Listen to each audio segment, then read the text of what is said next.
Hello everyone, I'm Frank Shines. I'm the author of Let In But Left Out that I've co-authored with my brother, my big little brother, Granison Shines.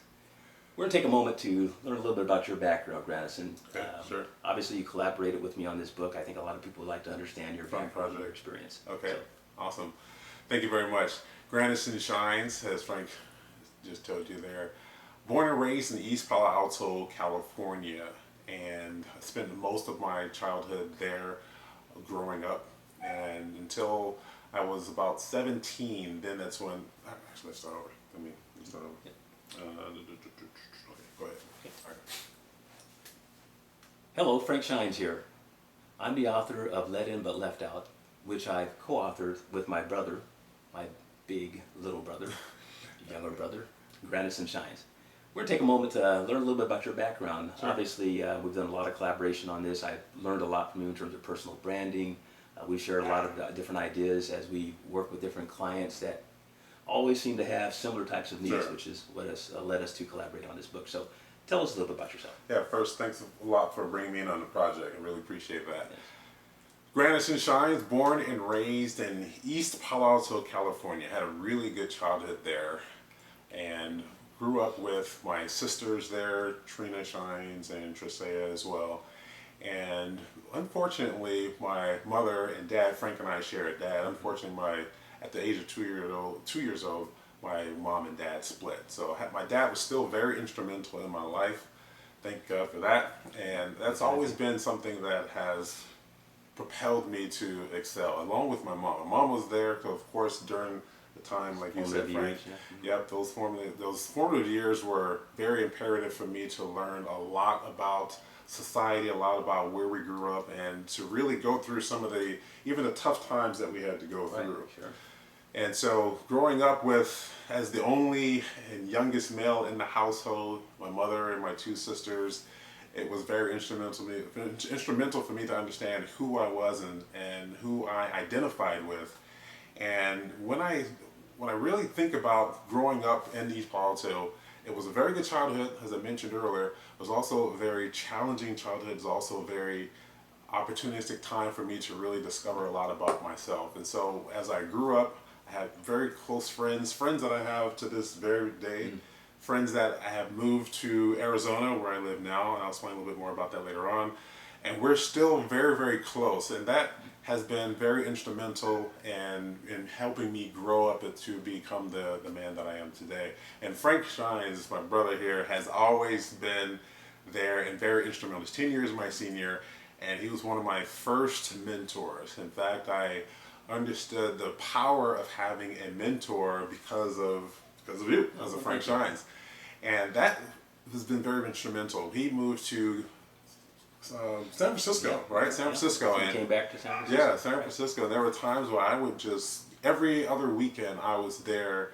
I drove to San Francisco and we would talk, we'd walk, we'd have these conversations that were very instrumental in implanting what I am doing today. And I'll explain a little bit more about that. So back to the childhood, growing up in East Palo Alto, again, trying times, but it was very instrumental. And one opportunity that I had at the age of 15 years old was to learn martial arts. I got into martial arts. I kind of tricked my mother into getting into martial arts. I can imagine. Yeah, exactly. Because she was she Yeah. kept saying, no, you're going to get hurt, accident prone, everything else. And so I met my Sifu at the time, not seafood, but Sifu, Sifu means master teacher in Chinese.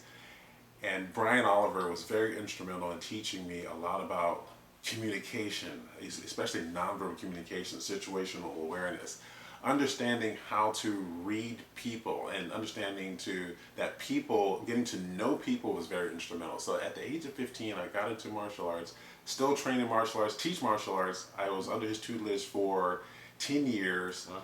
And it was such a trying time in terms of learning martial arts. It was one of the most difficult things that I've done in my life. It was also one of the most helpful and instrumental growth points in my life as well. Discipline, yeah. Is the discipline and the learning the self-control, the self-confidence, self-esteem, self-image, self-worth, self-control, which we call now the 5 parts of the self in our system, was extremely important. And then I was elevated to a leadership position in the class as well. Oh, okay. So I got my introduction into leadership then.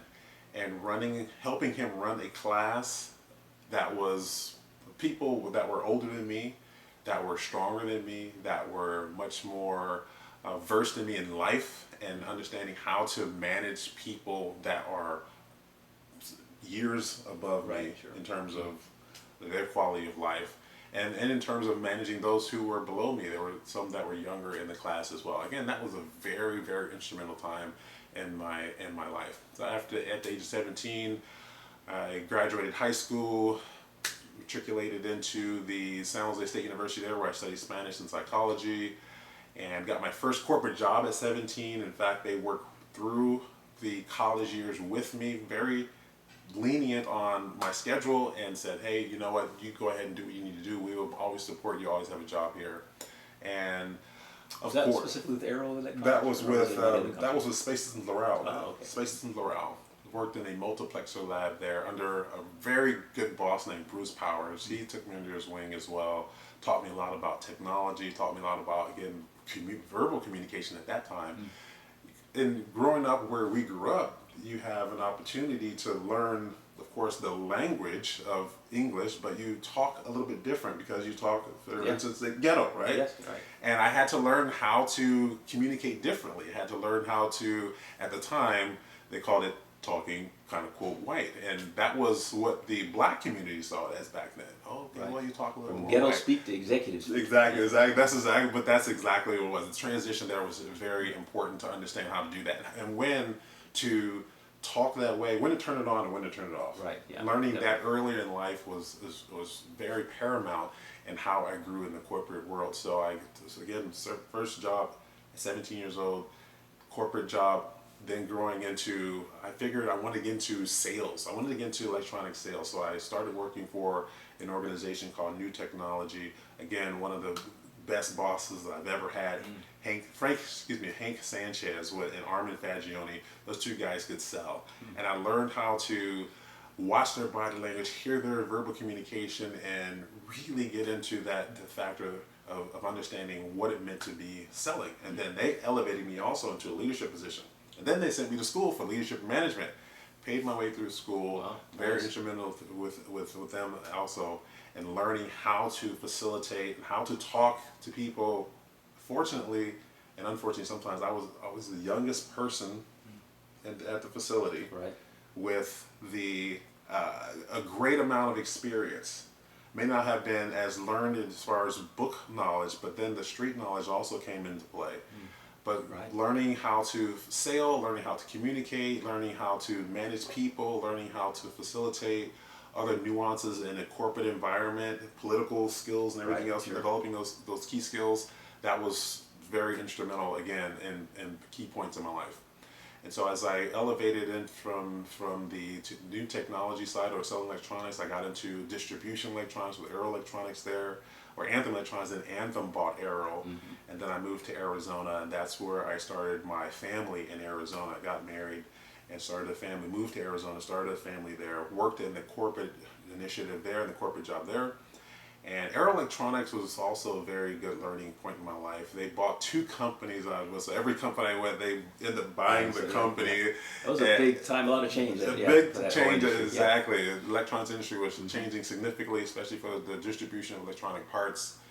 And after that, well, during that time, I was also elevated in my career to managing one of the divisions. I managed the Aero Electronics division of I forget the name of it, but basically it was 9 different divisions in one particular office, and I ran the one that called on what they call the high value clients. We had all the Motorola's in the Valley and New Mexico and in Nogales, Mexico as well.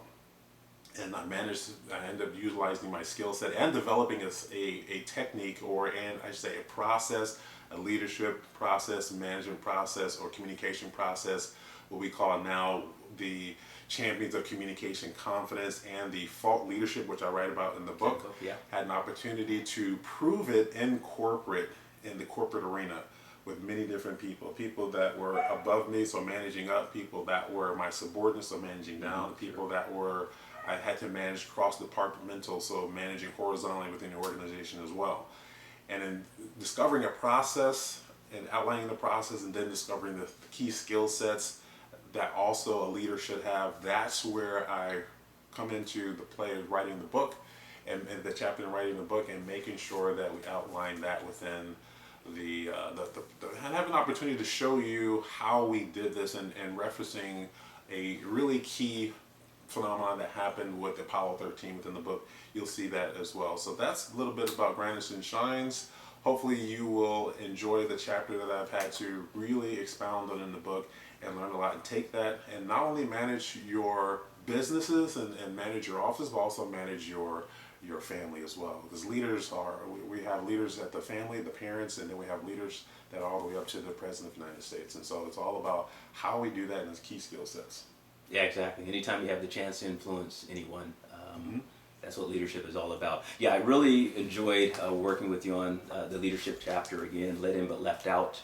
Again, it starts with leadership, right? Leadership, faith, and knowledge in the age of AI, coronavirus, and fake news. It's been a joy learning a bit more about you, Granison. Thank you very much. Thank you all. Thanks. Good. What do you think that would? Yeah, good.